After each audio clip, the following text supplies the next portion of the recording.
Interpretation. Bapak Ibu dipersilahkan untuk menggunakan Zoom versi terbaru agar fitur interpretation dapat bekerja dengan baik. The host has activated the interpretation feature. Ladies and gentlemen, you are expected to use Zoom. Please install the latest version for the interpretation feature work well. Please go to www.zoom.us/download.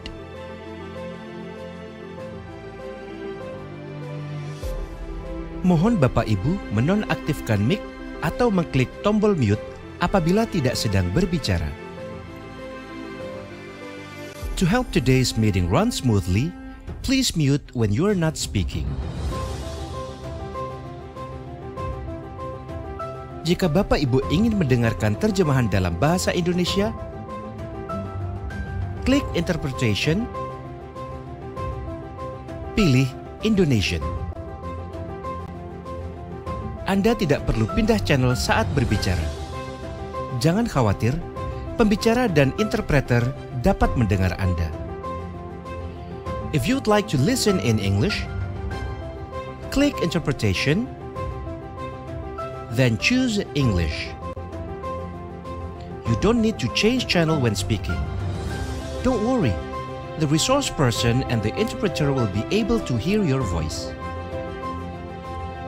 Untuk pengguna Zoom Mobile, klik More untuk masuk ke pilihan berikutnya. Pilih Language Interpretation. Lalu pilih Indonesian untuk bahasa Indonesia. For Zoom Mobile users, click More to go to the next choice. Then, choose Language Interpretation. Then, choose English for English. Mohon dipastikan bahwa Bapak Ibu sudah memilih salah satu bahasa yang akan digunakan. Karena jika Bapak dan Ibu tidak memilih, suara Bapak dan Ibu akan mengganggu pembicara dan proses penerjemahan.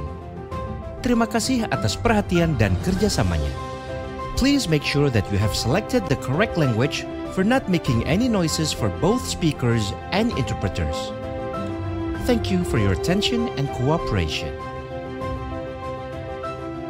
Jika ada kendala mengenai fitur ini, silakan hubungi host yang sedang bertugas atau hubungi IT support. If you have any technical problems regarding this feature, feel free to chat the host on duty. Thank you.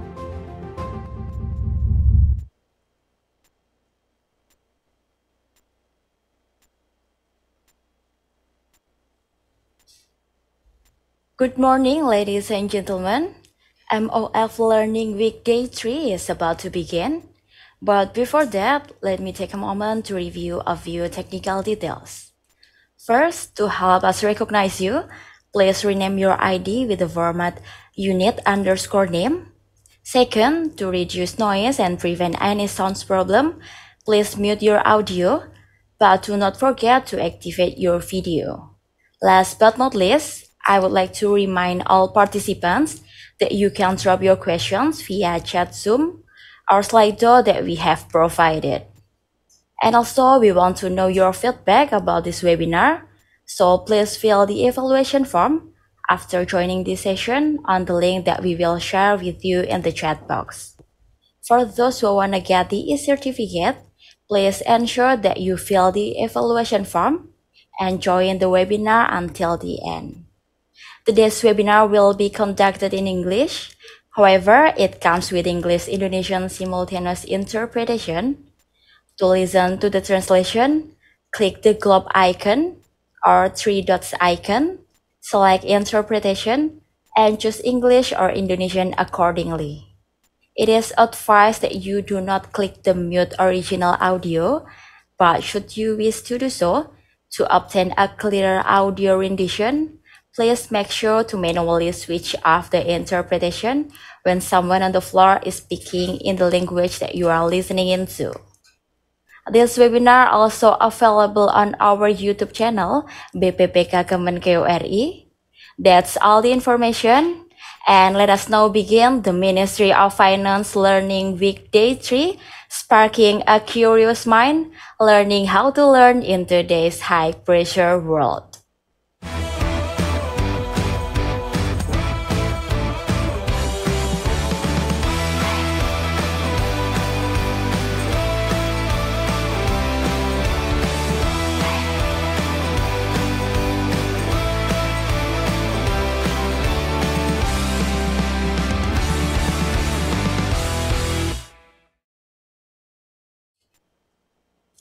Good morning, ladies and gentlemen. Assalamualaikum warahmatullahi wabarakatuh. I'm Friska, your host for today. Welcome to Ministry of Finance Learning Week Day 3, sparking a curious mind, learning how to learn in today's high-pressure world. First of all, I would like to thank God the Almighty that has given us blessings to virtually attend this webinar. And I would like to extend a very warm welcome to the Chairman of Financial Education and Training Agency, Bapak Andin Hadianto, the Secretary of Financial Education and Training Agency, Bapak Iqbal Islami, honorable seniors official from the Ministry of Finance and other ministry and agency of Indonesia, and our special guest speaker, Barbara Oakley. And not to mention, best regard to all participants who have joined us today. We are very grateful for the enthusiasm of the participants. And I'm very pleased to announce that we have around 200 participants who are joining this event via Zoom and YouTube at the moment. Dear participants, to officially open this webinar, we are pleased to listen to the welcoming remarks by the Secretary of Financial Education and Training Agency, Bapak Iqbal Islami. Thank you. Bismillahirrahmanirrahim. Assalamualaikum warahmatullahi wabarakatuh. Good morning to all of you, honorable senior officer from the Ministry of Finance and other ministries, agencies in Indonesia, honorable speaker, Barbara Oakley, and our moderator, Dian Ardi Wulandari, and distinguished participants. It is my pleasure to welcome all of you to the third day of the Ministry of Finance Learning Week 2022. As for this morning, please allow me to extend my gratitude to our distinguished speaker, Mrs. Barbara Oakley, Professor of Engineering at Oakland University. Big thank you is also extended to our today moderator, Mrs. Dian Ardi Wulandari, Training Delivery Manager at Pekanbaru Regional Training Center of the Financial Education and Training Agency. Ladies and gentlemen, acceleration in technology and information triggers changes in social and economic conditions, both at the national and international levels. These changes also affect public expectation and public services. Therefore, public organizations are required to transform into agile and adaptive organization. One of the keys to face this challenge successfully is to become an organization that always learn, or to be a learning organization. Hence, human resources in a public organization are expected to continue to learn, to be able to keep up with technological development, so that organization can utilize technology to provide the best service to the public. The world has now entered Industry 4.0, where the Internet of Things, big data analysis, and artificial intelligence are starting to be massively used in business process and service delivery.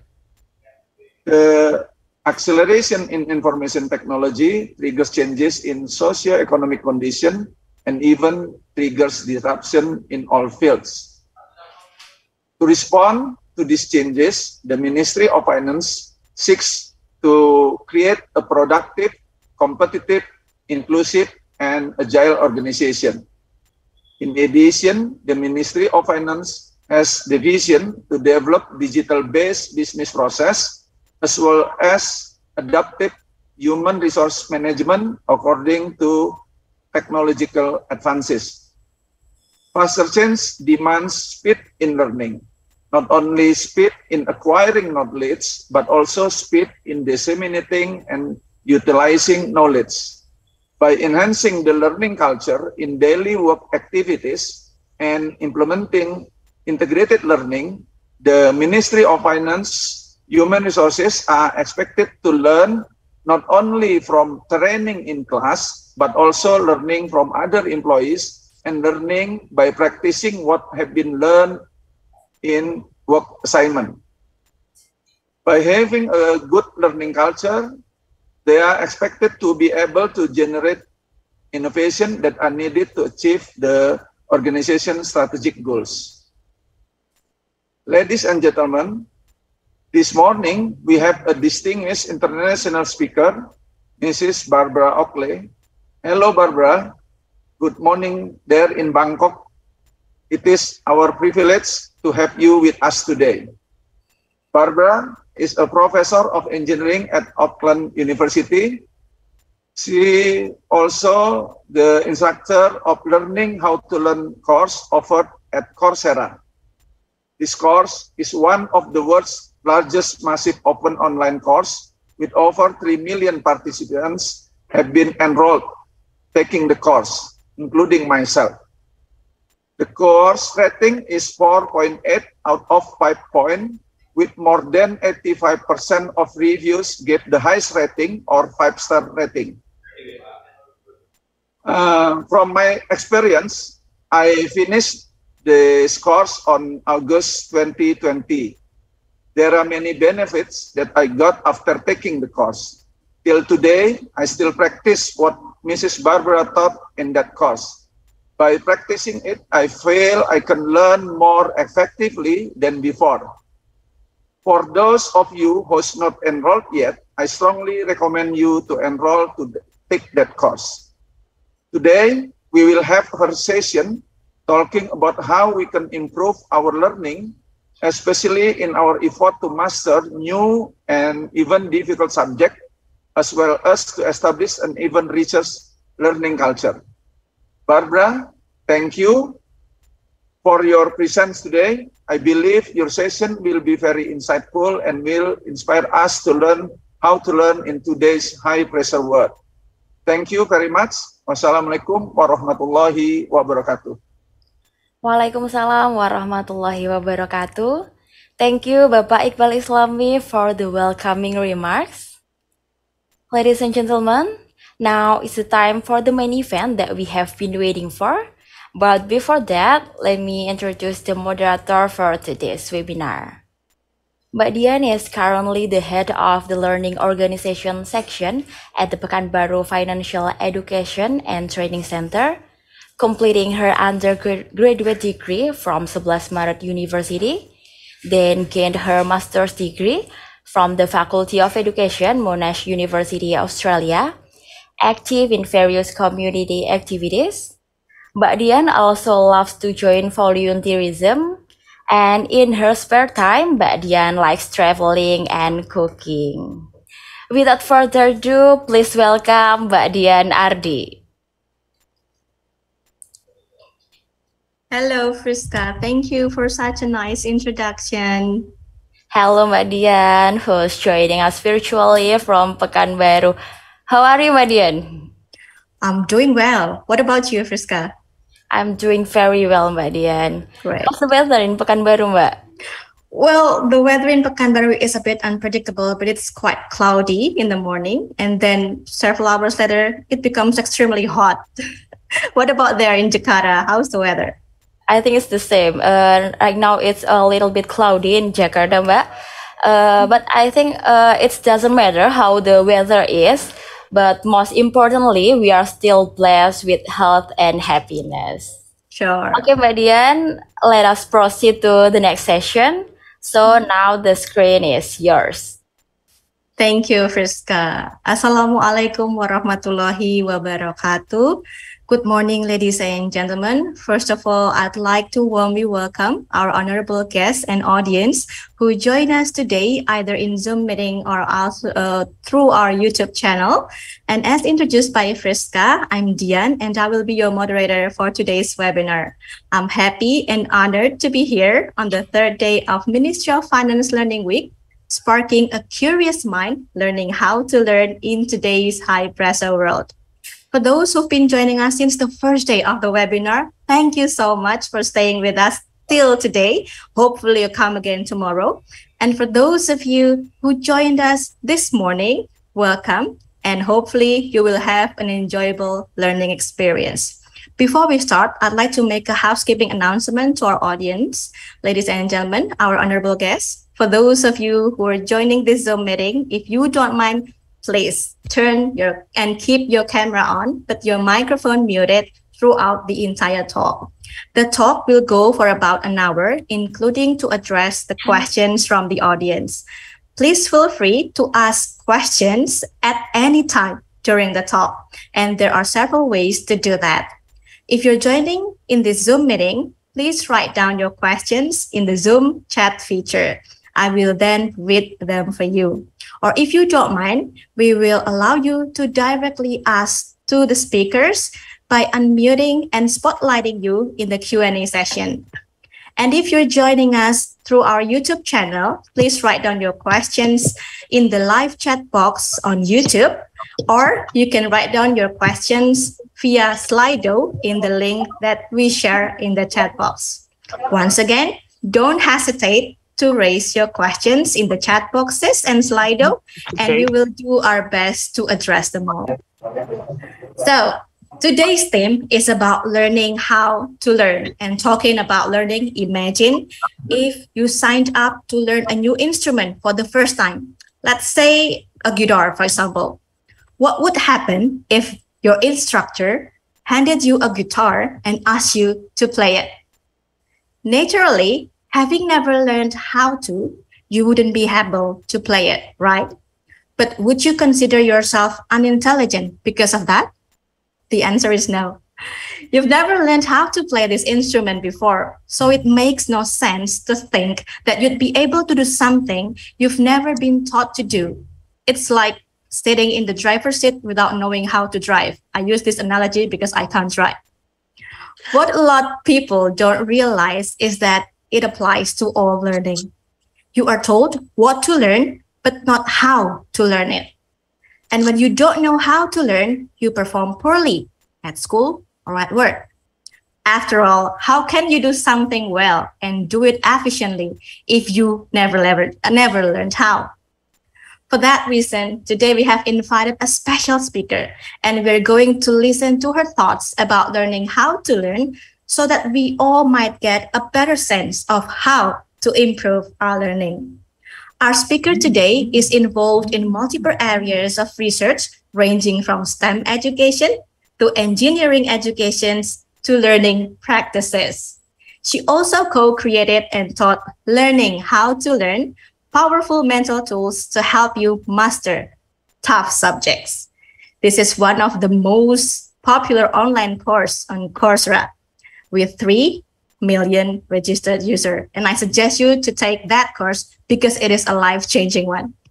She wrote many books such as A Mind for Numbers, Learning How to Learn, Uncommon Sense of Teaching, and many more.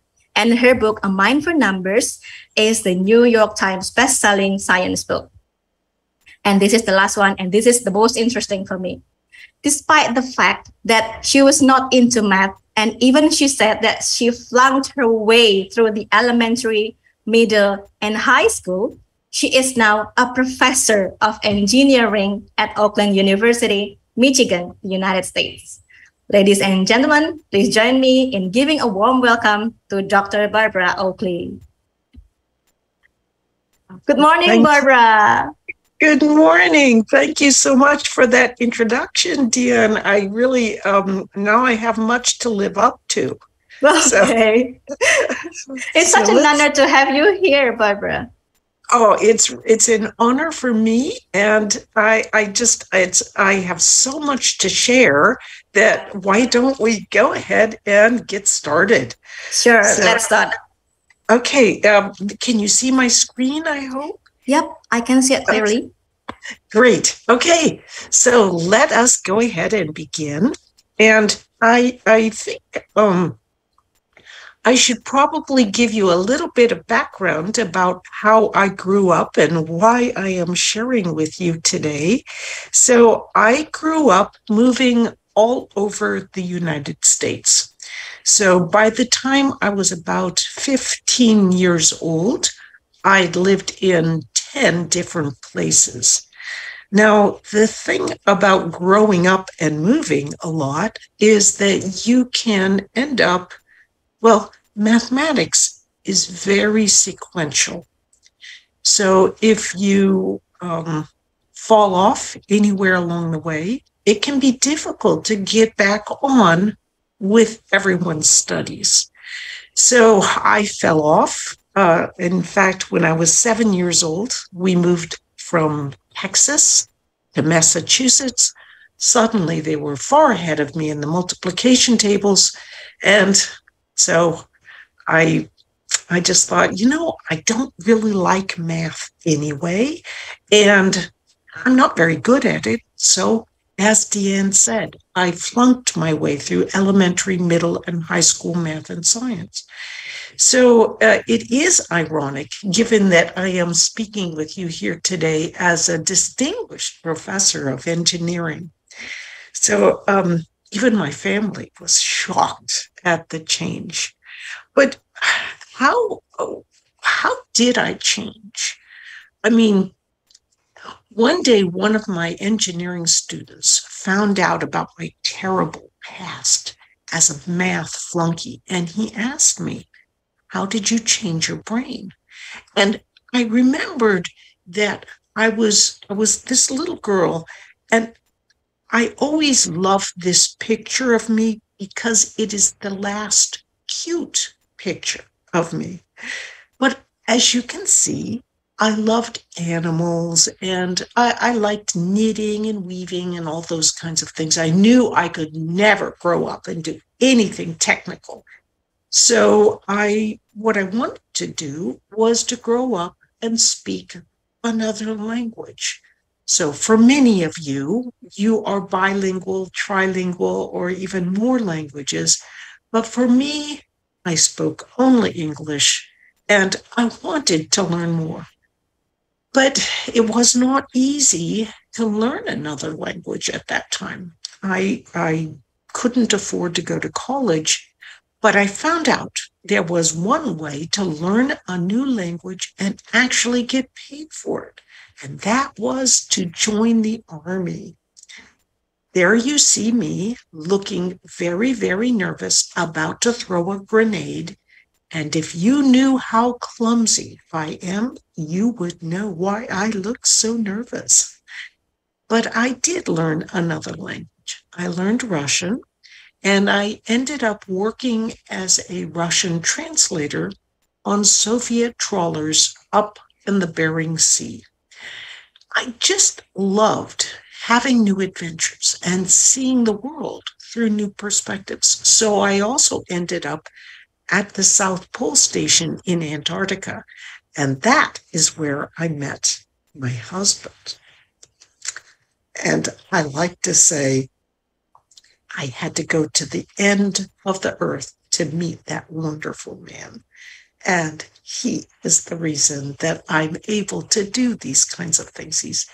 He's not in the room right now, so he doesn't hear me saying these great things about him. He's a terrific human being. But in any case, I ended up, I wanted to,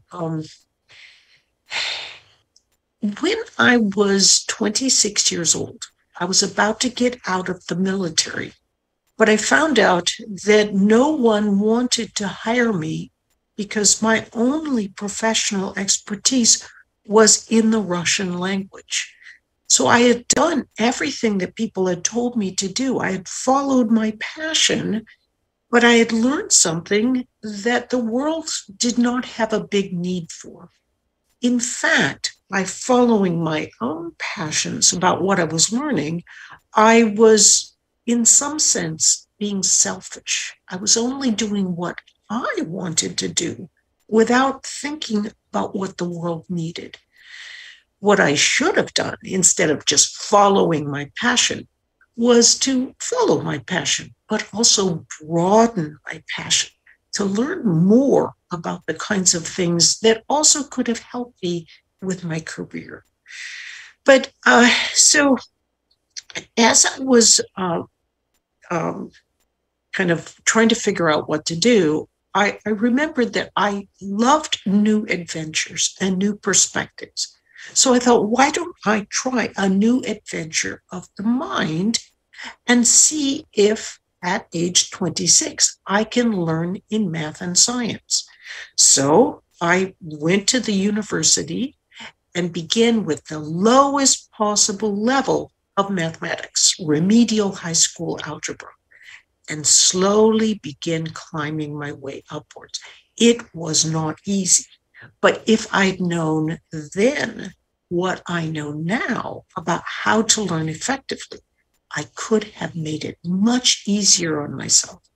So the kinds of ideas I'm going to be talking about with here today are things like, don't just follow your passions. You can broaden them.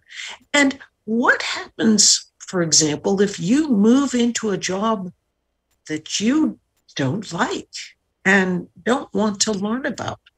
What do you do then? These are some ideas to help you in that situation, which was a situation I found myself in many times over the years.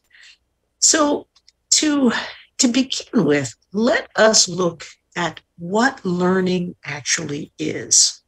So we know that the brain is very complicated, but if we look at the fundamental building block of the brain, which is something called a neuron, a cell, we can better understand how learning actually happens. Now, I know what you're doing right now. You're thinking, this is where she gets to the really boring part. It's science. And so you're not looking forward to it. But let's make things more interesting. Let's bring in a metaphor for a neuron. And the metaphor that we're going to use is that of a space alien. And you can see our little space alien here. It has a big eye where the body of the neuron is. And our space alien has these legs that go down. And in this case, it has 3 legs. These are like dendrites on a real neuron. And the legs have lots of little toes on them. And those little toes are called dendritic spines. So those dendritic spines are, you'll see, they're very, very important for learning. And then our space alien has an arm that comes out of its head, and that arm is like the axon on a real neuron. That's all you need to know, really, about neurons and what they're called. There are different parts of them.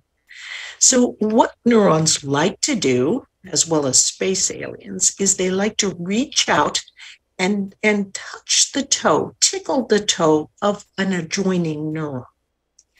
So what's really happening is that neurons are basically sending out an electrical signal, travels along, jumps that little gap called the synapse, and then it goes along to the next neuron.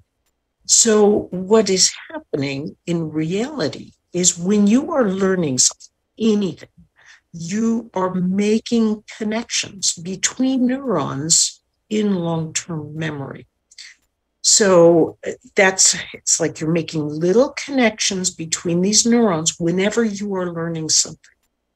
You might have heard unfortunately, that it doesn't matter nowadays whether you get something in long-term memory because you can always look it up. But sadly, that is not true. We must have important information in our long-term memory if we are to remember and work with and learn anything. So whether you're learning how to take a derivative in math, or how to do a certain type of coding, or learning a new language, or playing that guitar, or singing a song, you need to make those connections between neurons in long-term memory. So the important thing is, how do you make those connections? As it happens, practice really helps you with building and strengthening those connections. So practicing with whatever you're learning can help to strengthen those sets of neurons as you're learning them. And then you can more easily draw those connections to mind as you're working with whatever you're learning or have learned. So with that, I'm going to ask you a question. What is the most powerful technique that you think of to help you learn most efficiently? I'm going to give you 4 different options. So what you'll want to do is get into mind, which one of these techniques do you use most often? Is it rereading, whatever you're trying to learn, or highlighting or underlining? Or is it something called retrieval practice or recall? So that's like using a flashcard, something like that. Or is it creating a concept map? So that's like writing down all the key concepts and then seeing how they relate to one another. So get into mind, which one do you most often use? So, for example, for me, when I was studying engineering, probably one of the most common techniques I used was to reread, and I often highlighted or underlined. But what do you think it was? Let's see what research shows us, because research has examined those 4 techniques and found that one is by far the best. And that one is retrieval practice. Wait, so that means like using a flashcard is the best for learning something? Yes, as it happens, it is. In fact, what is going on when you're first learning something, like right now, when you're learning something, you're creating weak sets of links. But each time you retrieve, in other words, you see if you can think of those ideas in your own mind and remember them, you are actually strengthening those links of learning. So let's say that you're reading a book. Your tendency is to underline. It's so easy. You can underline the key points and you think it's going into your long-term memory, but it isn't. Your best thing is to read it as carefully as you can, maybe making a few marks if it's a key point that is important, but then look away and see, test yourself. What were the key points on that page? Or do flashcards and test yourself. We'll talk more about this later on. But retrieval practice, as it turns out, is really, really the best way to help you be learning, because you can fool yourself into thinking you've learned something when you actually haven't. In fact, practice retrieving over several days is really important as well, because if you don't practice with those sets of links, your little synaptic janitors can come by and sweep those connections away. So there's always these little processes of cleaning away whatever you haven't used, and that's why you want to retrieve and practice. So we can see these kinds of things happening with this light microscopy image. So I hope, all I can say is thank you to the translators for doing a great job with this. So we have technical terms as well. And light microscopy is a way of looking at living neurons. It's a really exciting new technique. So here you see, since you are now a new neuroscientist, you can see the leg of a neuron, a dendrite. And there's the dendrite, and you see these little dendritic spines coming off.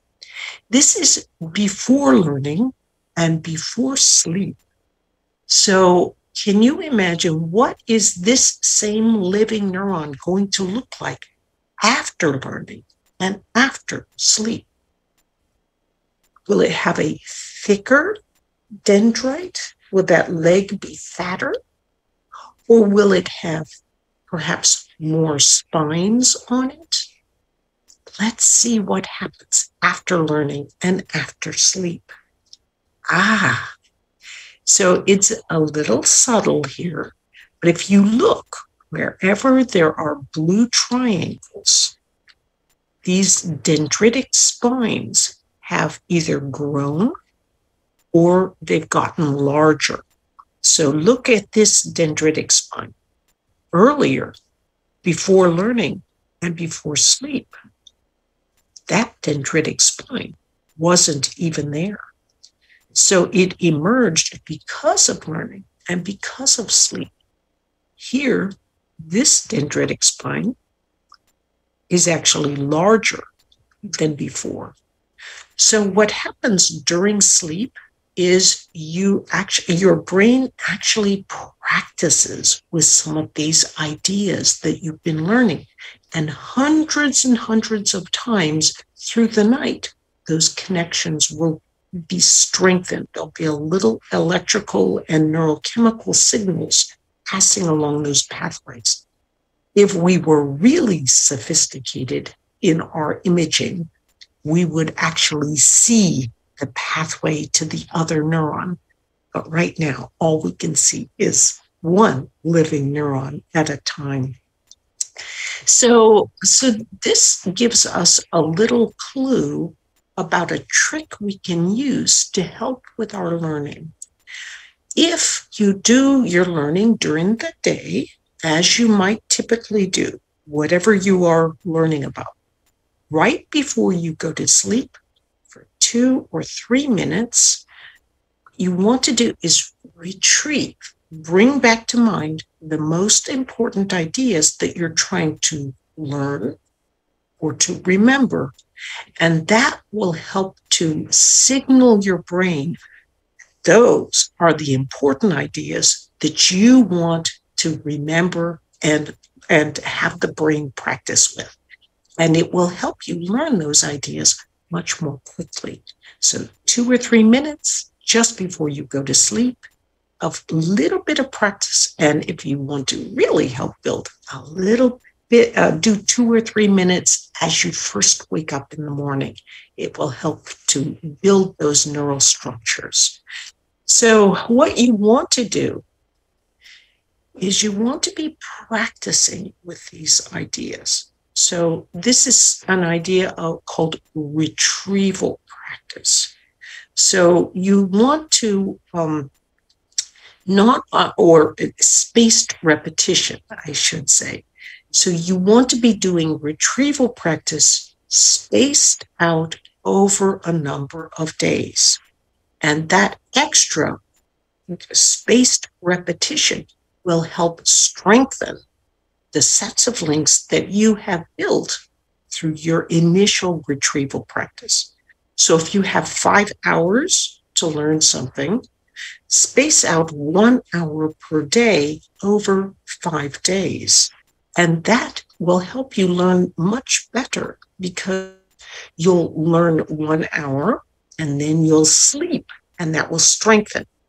Learn again another hour and sleep. That will strengthen even further. So you're getting like twice the amount of strengthened neural links because you are learning and sleeping over a number of days than you would if you just crammed for 5 hours in one day. So it's a very important thing. You don't want to have these weaker links that grow through cramming for a one period of time. You want to do your spaced repetition over a number of days. So it's a little bit like building a brick wall. You lay a layer of bricks, then some mortar, more bricks and mortar, and that takes time to build. If you don't take that time, what happens is you get a very poor foundation for your learning. So learning is something that really takes time. It's a little bit like this weightlifter. It takes him time to build that muscular structure. Similarly, it takes time to build neural structure in your head. It's just we can't see in your head to see. It takes that time to do it. So what I want to do now is I want to change gears just a little bit and look at learning from a little bit of a different perspective. Learning is a lot like making a cake.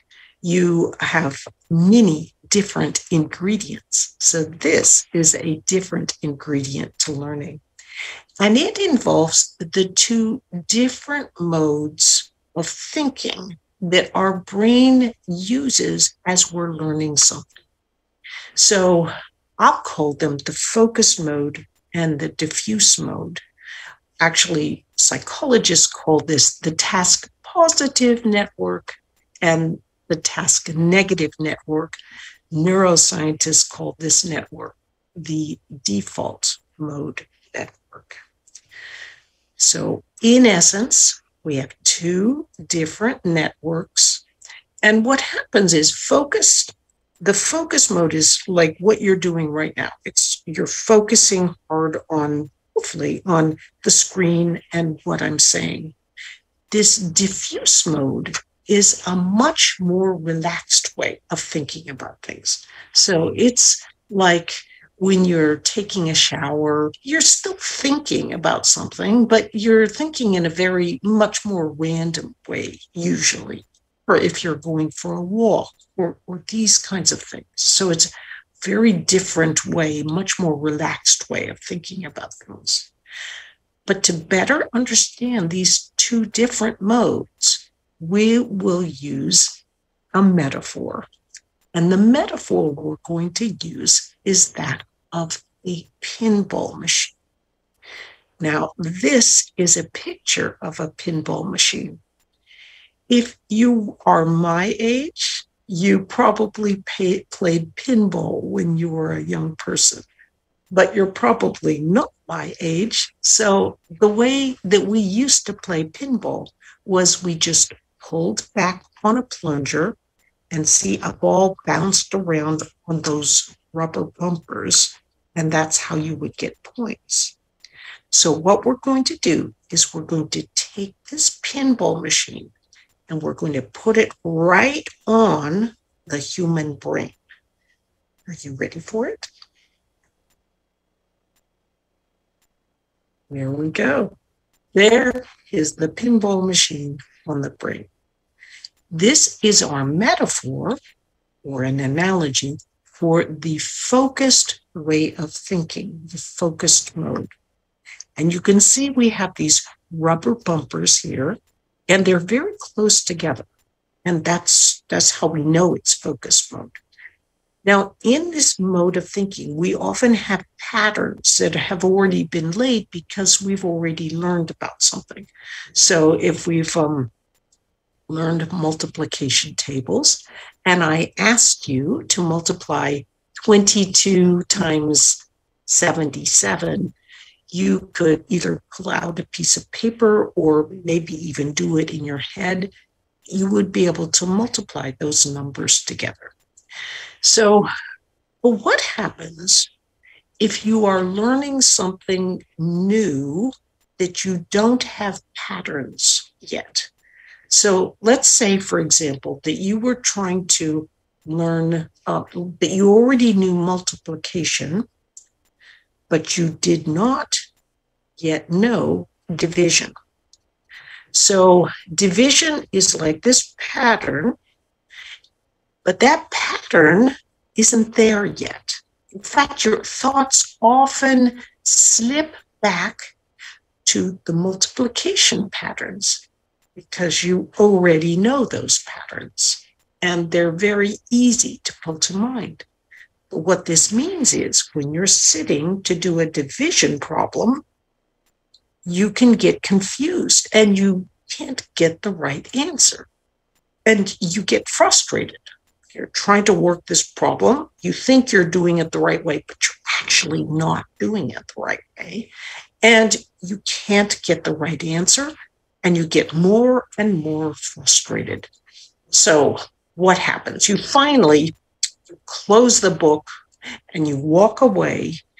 And when your mind gets completely off, it's like when your focus releases from that problem that you're frustrated with, it opens up a completely new way of thinking. It opens up this diffuse pattern of thinking. This is much more wide-ranging. So you cannot get to the answer you may have wanted to, you can't get to the focused way of thinking that you were when you were in the focus mode. You can at least get to the new place you want to be in order to solve that problem or understand that new concept.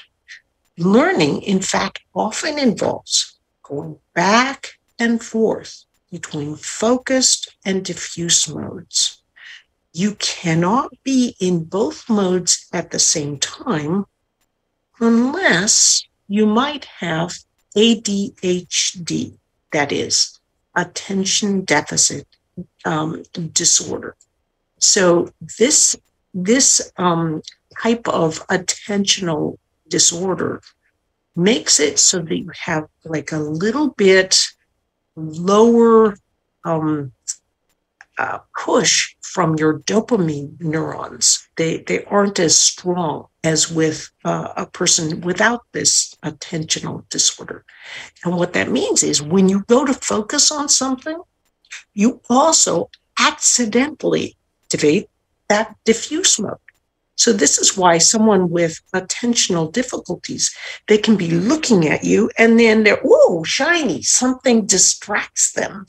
And it's very easy to happen. They don't intend for that to happen. It just does.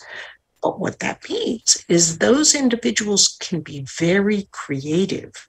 So we must find ways to nurture those with attentional difficulties because they can add great value to whatever work environment they're in. But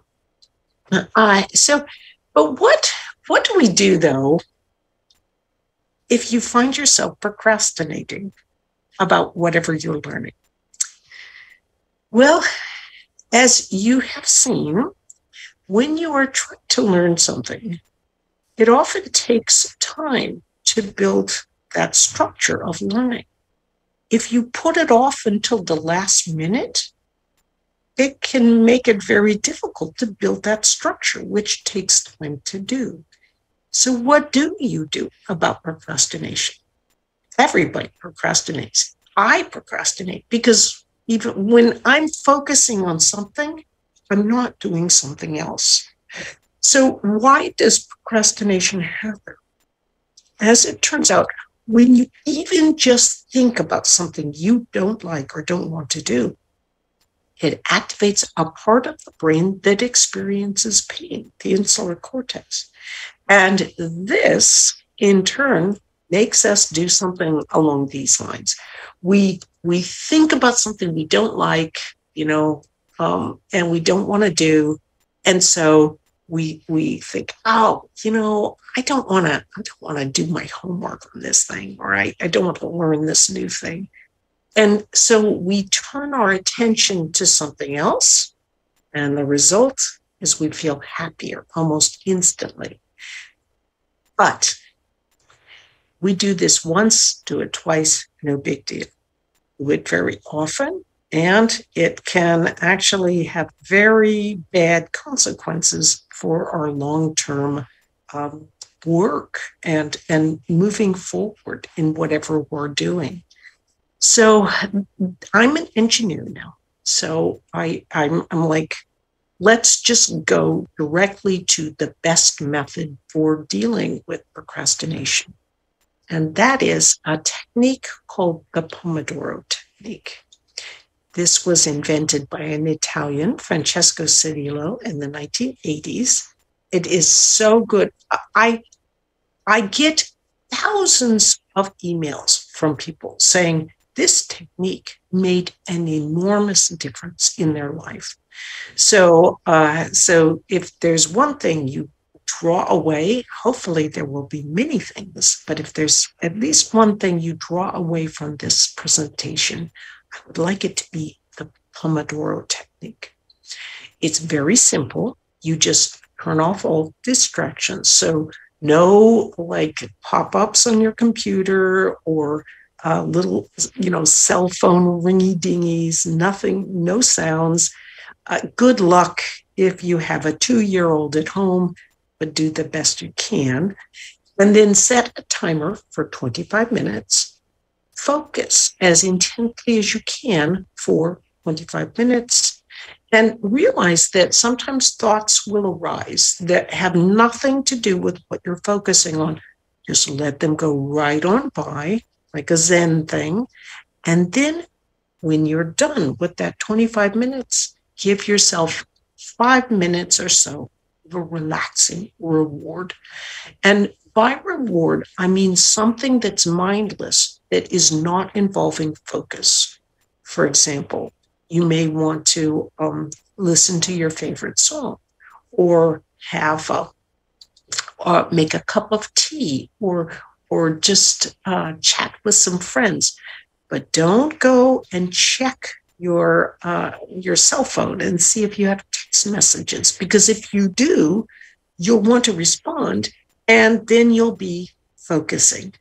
And the whole idea here is during that 5 minutes of a break, you want to be allowing, what's really happening is your hippocampus is reinforcing what you've just learned. And it can only do that when you're not getting new information in, when you're relaxing, doing something relatively mindless. In fact, a good way to learn is to have like 3 periods of learning followed by 5-minute breaks. And then maybe a half an hour of break after that final period of focus. So there's many great apps out there that will help you do the Pomodoro technique. A favorite app is often, I'm often told, is one called Forest.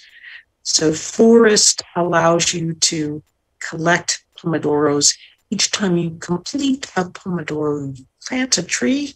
And when you don't complete a Pomodoro, it can kill a tree, at least metaphorically. So it's actually kind of a fun way to help keep your focus as you're working. So one thing that I'm often asked about is multitasking. So multitasking has 2 different types. One is called task switching, where you're like reading, but then you're distracted by your phone. So you're switching your task. And the other is like when you're doing 2 things at once. So let's say you're reading, but you're also listening to music. So, or reading and listening to some other conversation, which is much tougher to do. Occasionally, there about 2% of people are called super taskers. They can do 2 things at once quite easily, several things. But these super taskers are not everyone at all. In fact, it's very few people. So you're much better to do something like a Pomodoro that allows you to focus on one thing at a time, and you'll find that you're much more productive as a result. You'll lose efficiency if you're switching tasks. In fact, you're 30% less efficient if you're going back and forth between tasks.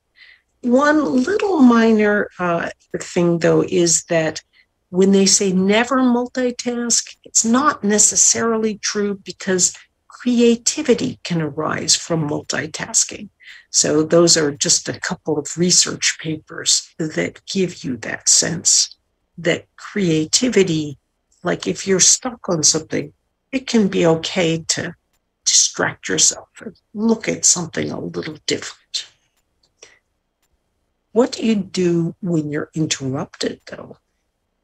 So let's say you're learning something and your boss comes into the room or might Zoom you for a sudden question. A good thing to do is just, when you are learning, so you're learning something, kind of use this idea of a paperweight. When we don't want papers to drift away in the wind, we put a paperweight on them. Similarly, when you have a thought about something you're learning or doing, when you are interrupted, put your finger on or mentally note where you are interrupted, so you have a little bit of closure. Like, I was at the end of this paragraph and they just finished telling us how to do this new coding technique. Just something, even 5 seconds where you get closure in your mind on what you were working on, then turn to the source of the interruption. That will allow you to return to wherever you're interrupted much more easily. Of course, when you are learning things, what you want to be doing is, before you begin learning something, if it's a book, for example, take a quick look. Don't just start reading it, whatever you're supposed to read. Glance first at the pictures. Glance at the headings, like the bold parts and whatever is written here, and see the bold words. So do what is called a picture walk through whatever you're starting to learn before you start learning it. And that will give you a kind of a framework. I remember once when I was learning a very difficult passage of physics, I was like, I'm not going to turn this page until I understand it. Well, an hour later, I accidentally turned the page. There was a picture that helped it fall all into place. If I had done a picture walk beforehand, I would not have wasted that hour. So let's just very quickly go through a couple of ideas here. Let's see, how much time do I have? I have 4 to 10. Okay. 4 to 10. So I'm going to cover a few ideas here, and these relate to working memory, long-term memory, and octopuses. So I do love octopuses, and they're actually, it's too bad I love to eat them because they're also very intelligent, as it turns out. So anyway, working memory, you can think of it like short-term memory. It's what you hold temporarily in mind. Long-term memory is obviously those links of long-term memory that you can access over even after a long period of time. Working memory is what we can only hold temporarily. It's in our prefrontal cortex. That's the front of the brain. And generally, we think of it as like it can hold a maximum of around 4 pieces of information. So that's why you can see the 4 arms waving on our octopus. So it's like 4 pieces of information. Long-term memory is more like a locker. And inside that locker, which is actually scattered around the brain, are sets of neural links. So those sets of neural links, what's happening is when we're learning something, we're actually creating those sets of links with our working memory. And we store those sets of links that we're creating in long-term memory. And later we can pull them out with our working memory. So whenever we need those ideas. So this brings me to our younger daughter, Rachel. So what does Rachel have to do with working memory? Let's see. When Rachel was first learning to back up a car,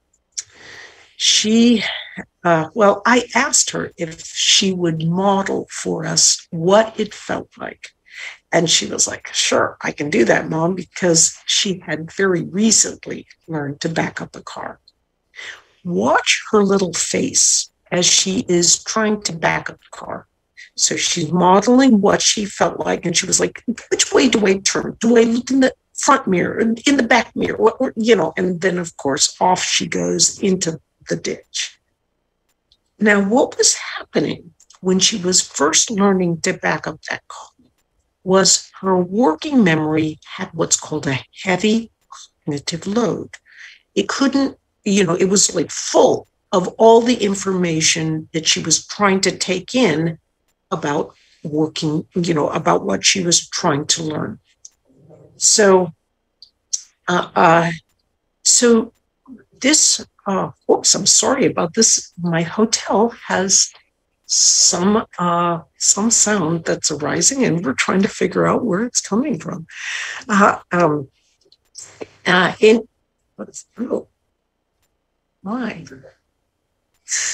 I'm not sure where the sound is coming from. We cannot hear the sounds though, so it works well. Oh, good. Mm-hmm. Okay, well, this is very good then. Well, we just found where it is anyway. So anyway, what that working memory does is all the arms of Rachel's attentional octopus were filled up when she was trying to learn to back up a car. But once she learned how to back up a car, it was easy for her. She could just pull those sets of links into long-term memory, and she could back up the car quite easily. She had what's called a light cognitive load, and she had extra arms on her attentional octopus that allowed her to think about other things besides just backing up the car, like what's playing on the radio, or is her seatbelt fastened?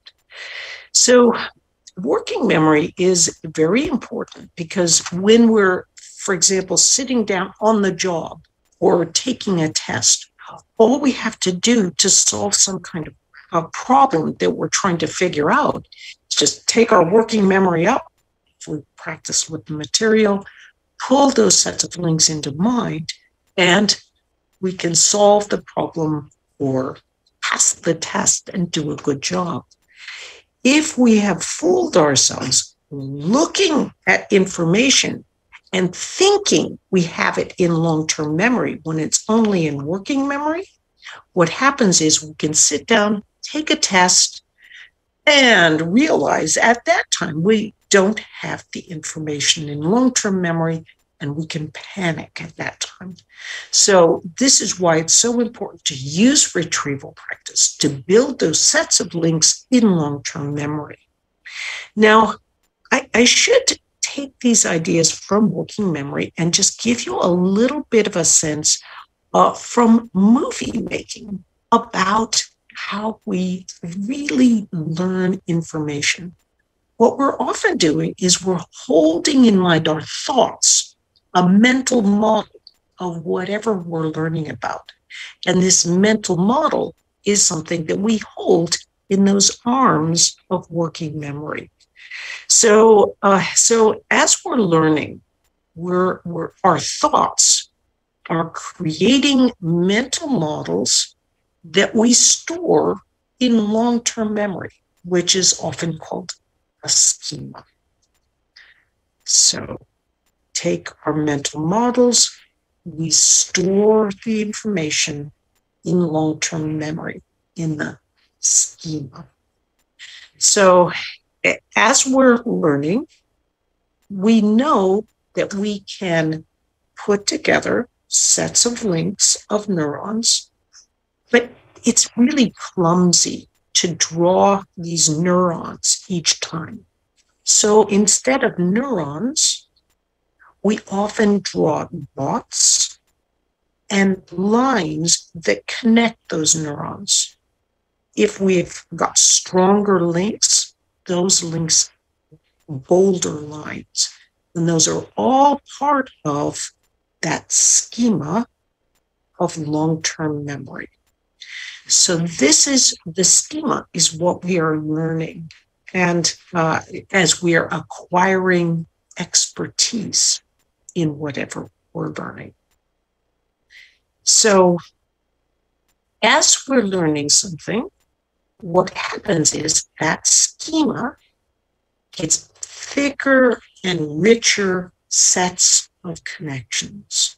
So here we can see a nice, rich schema, lots of connections between things.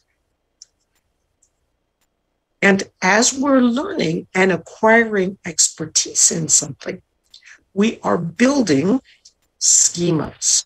So we're building, maybe we're learning Japanese, chemistry, biology, history, geography, geology.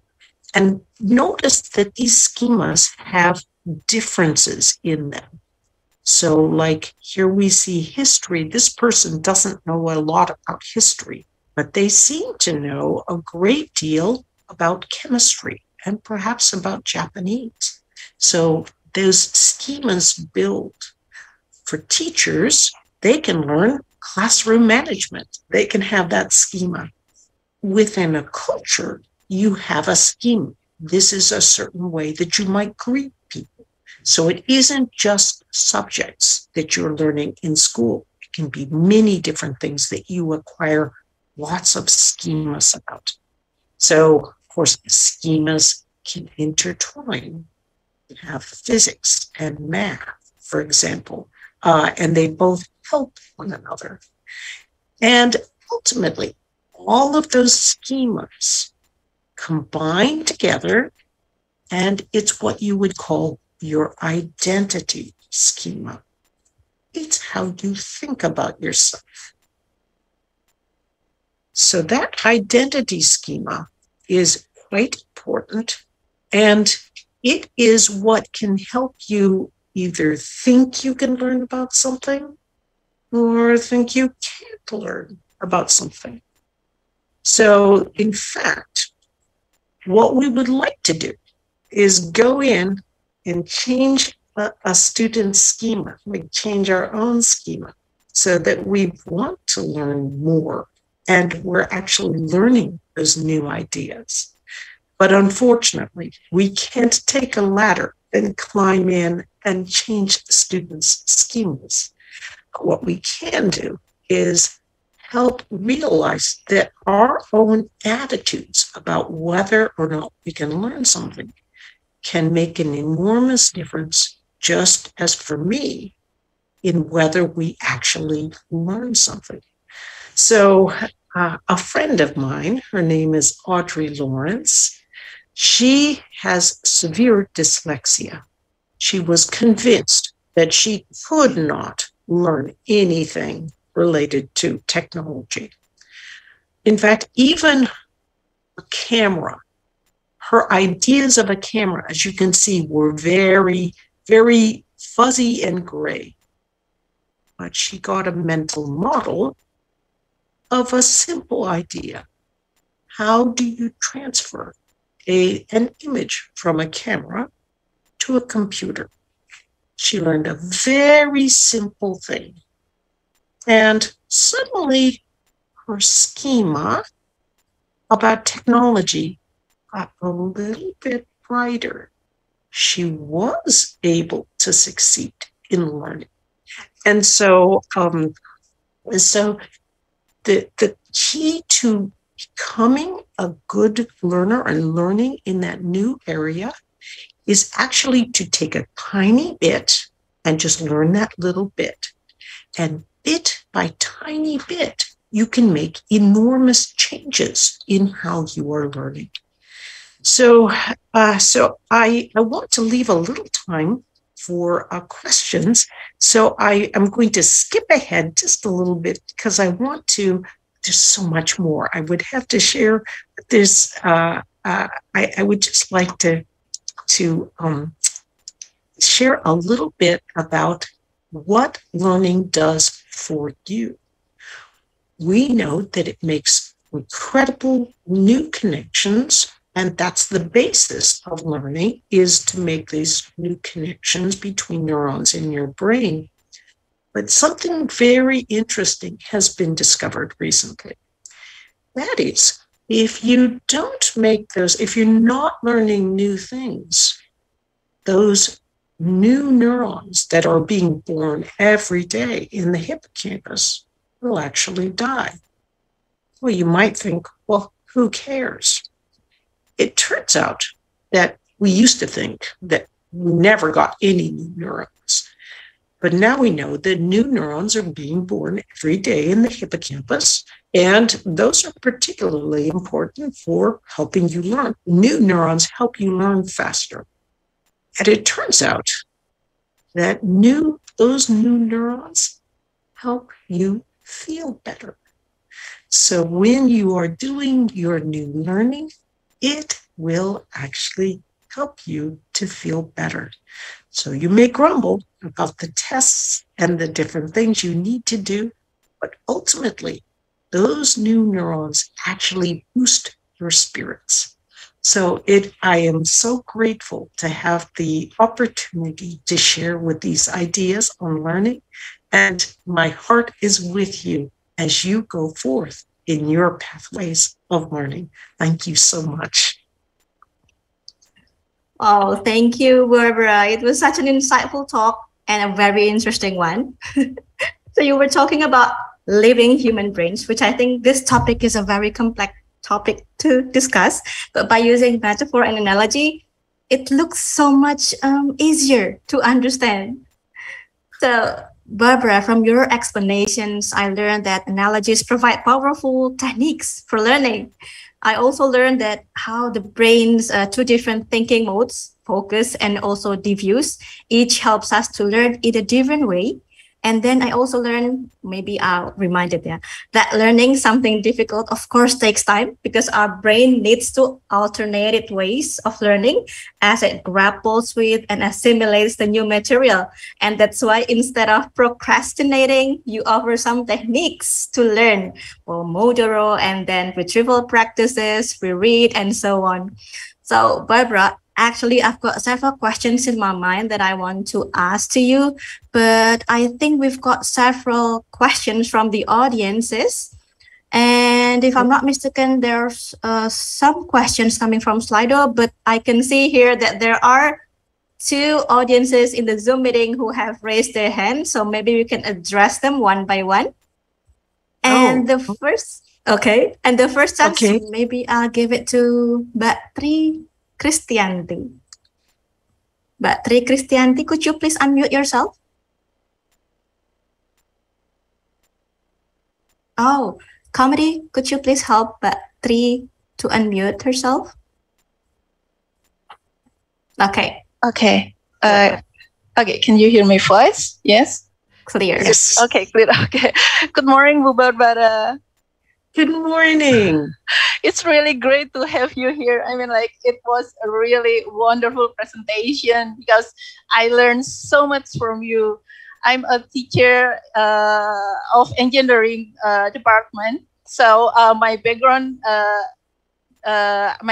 education is ELT actually, and I have to teach English for engineering students and psychology students as well. So I learned, three kinds of point of views here because I learned from, the education and then the psychology and the engineering at the same time. And I'm really excited, to have you here. And talking about the strategy, like Pomodoro. Yes. Pomodoro. Okay. Pomodoro. I'm afraid that I will slip off the tongue because we've got that kind of a term in Japanese like podomoro.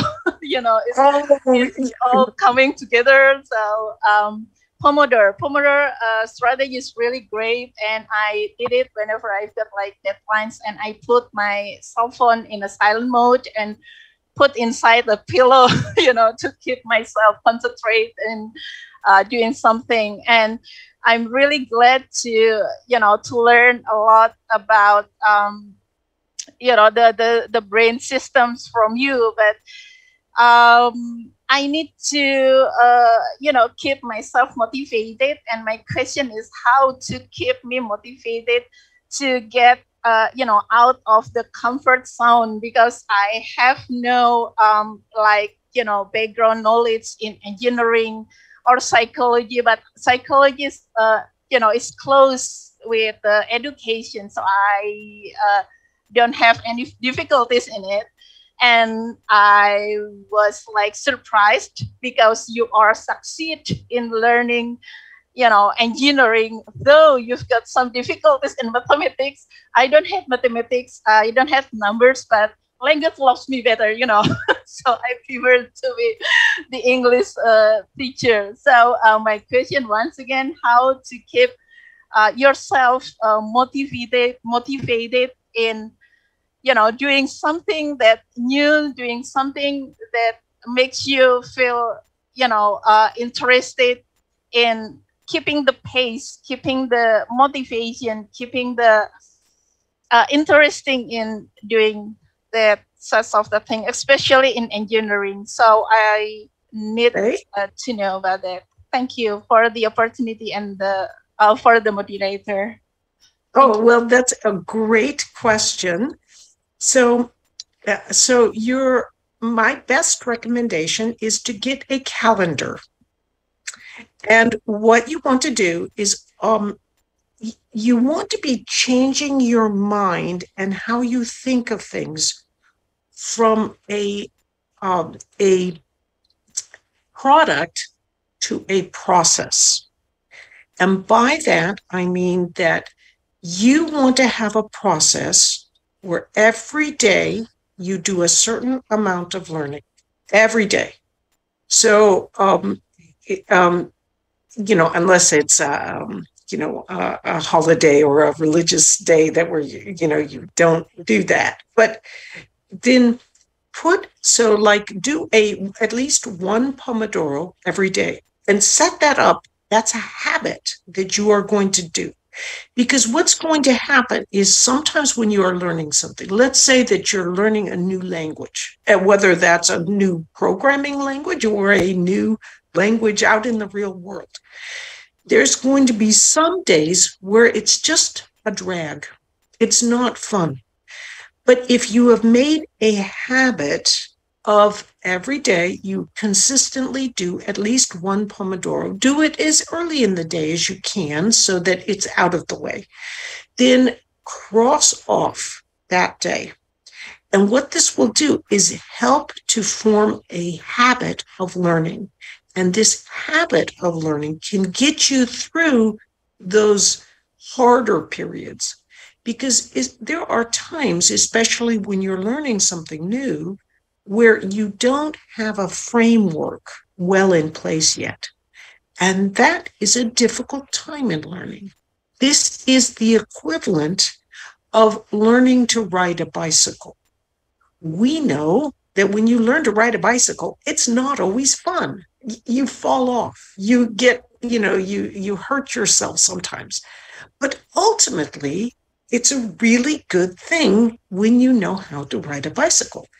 So what you're trying to do is set up a system that will help you get through those rough periods of falling off the bicycle kind of times of learning where it's not necessarily as fun, and get you further along the path, because as you become more and more knowledgeable about whatever you're learning, it becomes not only easier, but actually more fun.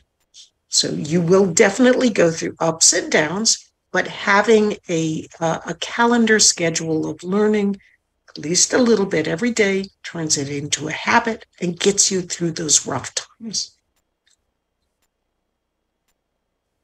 Okay, thank you, Barbara, for this response. So, Mbak Tri, do you have any feedback, or that's enough for you?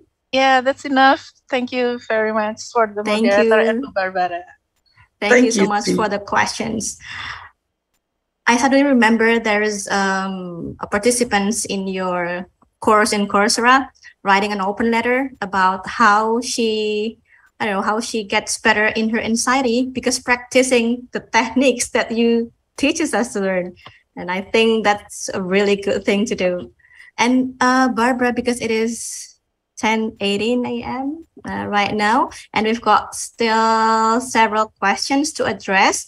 I just want to remind our audience to keep your questions short. Please directly ask your questions to Barbara so that we can address more questions this morning. Okay, so the next question maybe from Mbak Maria from Itjen Kemenkeu. Could you please unmute yourself, Mbak Maria? Okay, thank you, Mbak Dian. Okay. Is my voice clear? Oh, yeah. Yep. Yeah, thank you. Hi, Barbara. Well, hello, Maria. It's a pleasure to meet you. Yeah, it's a pleasure to meet you too. Thank you for the insightful presentation. Yeah, my name is Maria. I'd like to comment on the procrastination and Pomodoro part. When I was in university some years ago, I found that this technique was very useful for me to finish my tasks and essays successfully. However, in this time of remote working, people tend to think that focusing our mind to only one thing is not something trendy. I found many posts in social media that shows how they are very proud of being multitasking. And by multitasking, I mean joining in 2 or more online meetings at the same time. It is not multitasking like reading while listening to music. It is like reading 2 books at once. Sometimes I am also placed in such situation in which I must attend 2 meetings at once. And the result is I couldn't follow or catch what people are talking about in the meetings as a whole picture. So Barbara, could you please let us know the dynamic that happen in our mind when we do such kinds of multitasking? And do you have any advice to individuals or people who are in the same situation and to organization they work for about this matter? Thank you. Well, that's such an interesting questions. I can relate so much with this because with the meetings goes online, it's possible for us to have 2 or 3 meetings at the same time, Barbara. Yeah, so how would you respond to that? Okay, so remember how I talked about how working memory on average has about 4 arms. There are some people who have working memories that are huge. And these individuals, there are a few individuals, like 2% or less, who really can multitask. I mean, they can function, they can hear what's going on in one meeting and also hear what's going on in another meeting.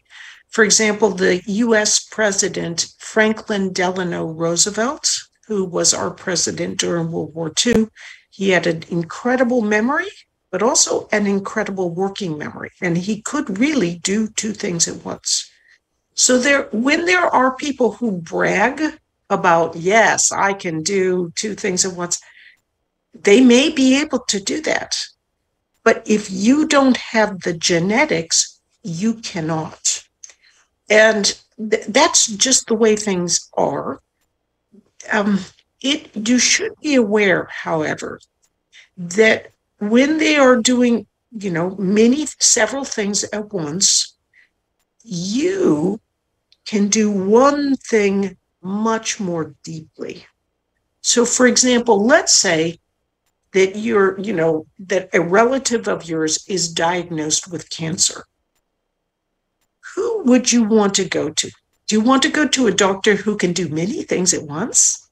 Or do you want to go to a doctor who can really think deeply about what the problem of your relative is and think about the many different things because they're focused? So there's different kinds of brains are good for different kinds of things. If your brain is not a multitasker brain, which odds are it is not, you can still be much more effective, be very effective at what you're learning. So, for example, I have a very small working memory capacity. So don't even ask me 2 questions at once because I will forget the second question. But here is something important to realize. People who can multitask and do a lot at once and they learn really quickly are often, research has shown, they jump to conclusions, and when they are wrong about something, they can't change their minds. So have you ever had someone you worked with who was, they're right about something, they think it, and then even when you explain why it has to be wrong, they can't change their minds? You do not want to be a person like this. And in fact, my favorite scientist of all times is a man named Santiago Ramon y Cajal, who, like me, had a bad working memory capacity. He couldn't learn very quickly, but he won the Nobel Prize and is now considered the father of modern neuroscience. And what Cajal said was, I was no genius, and he was not. But he said, I have worked with many geniuses. And the problem with geniuses is they can jump to conclusions and they can't change their minds when they are wrong. So just keep in mind, if you're a slower learner and you can't do lots of different things at once, rejoice, because sometimes you can do things even that geniuses cannot.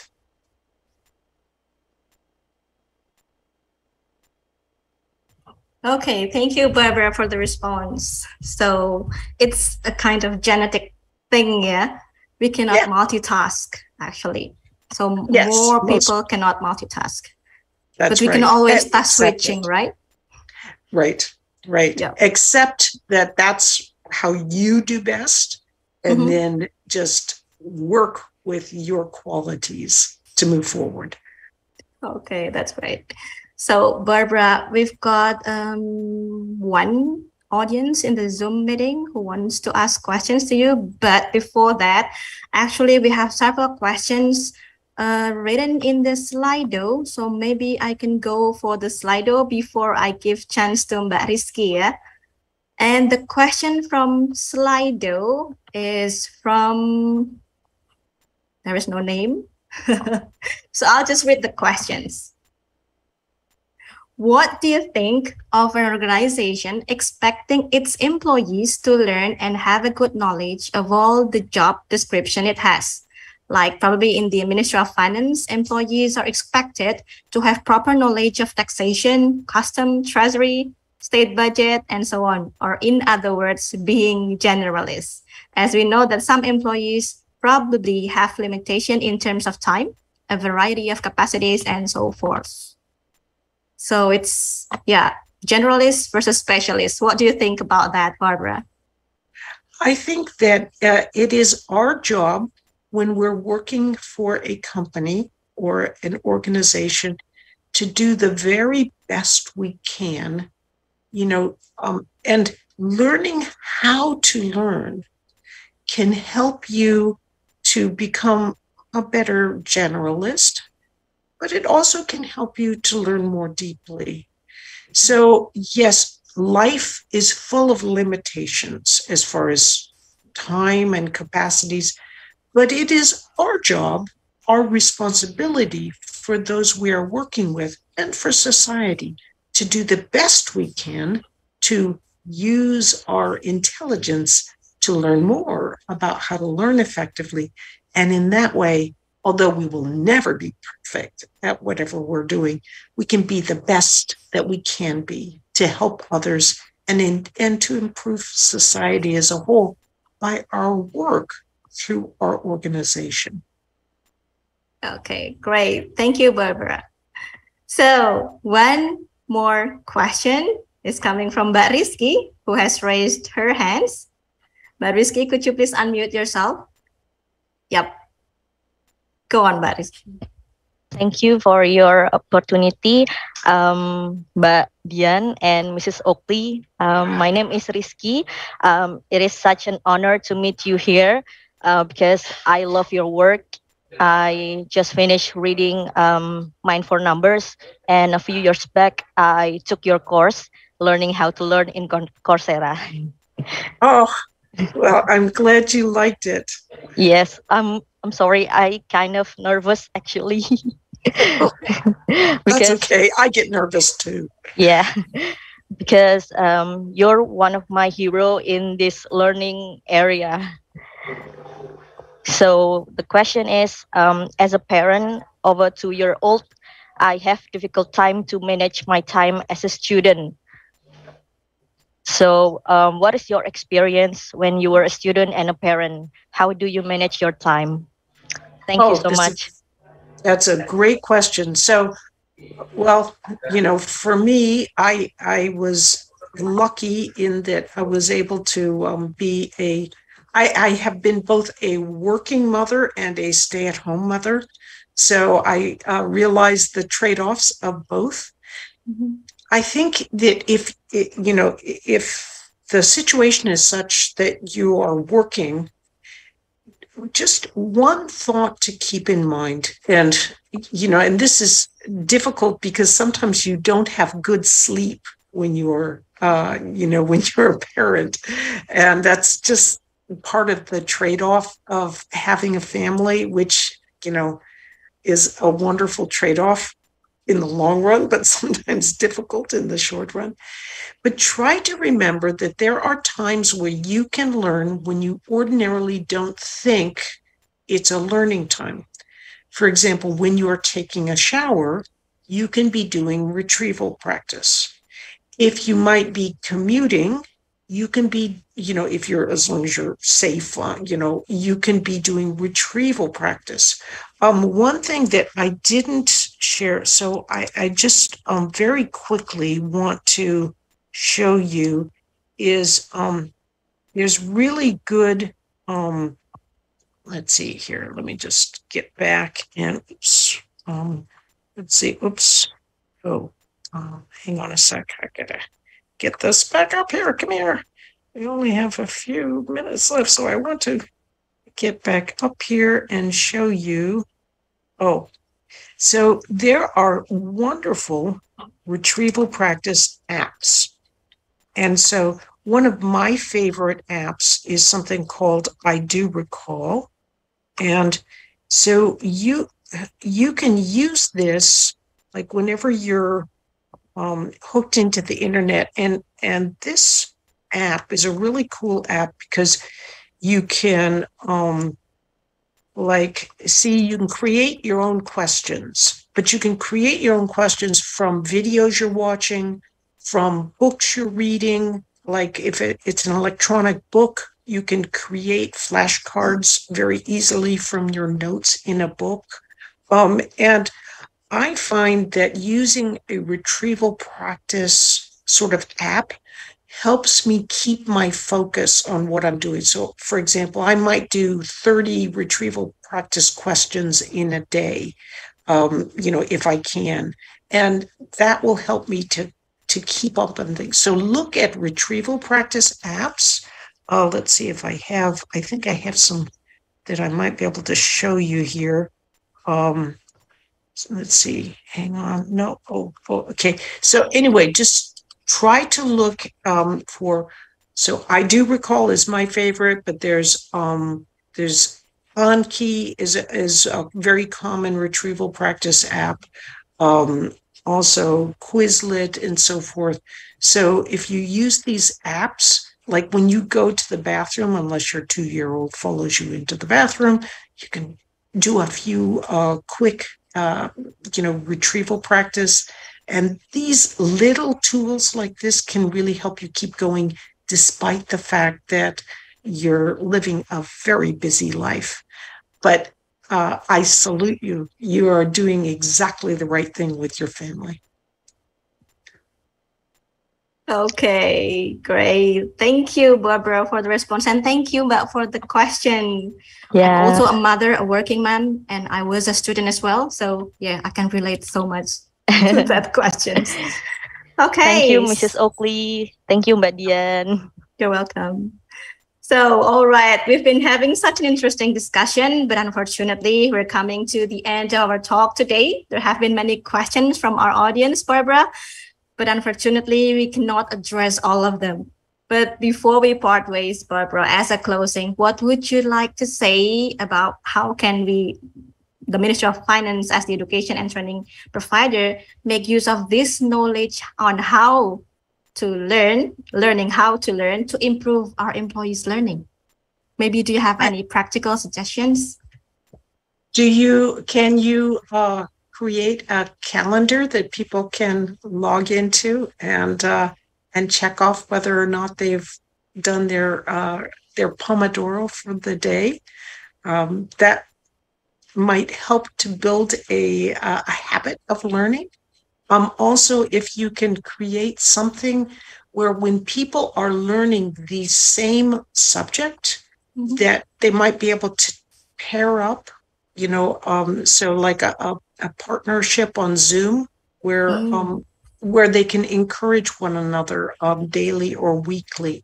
So those kinds of things can be very helpful. There is a new app coming out called Conjure. Let's see if I can, I'd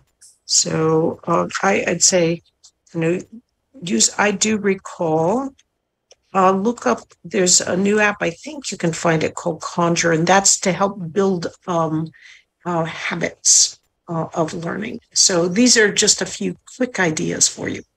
Okay, thank you so much for the inspirations. Actually, starting from this year, we've already started to use the collaboration tools, the Office 365. So maybe we can also make use of that one.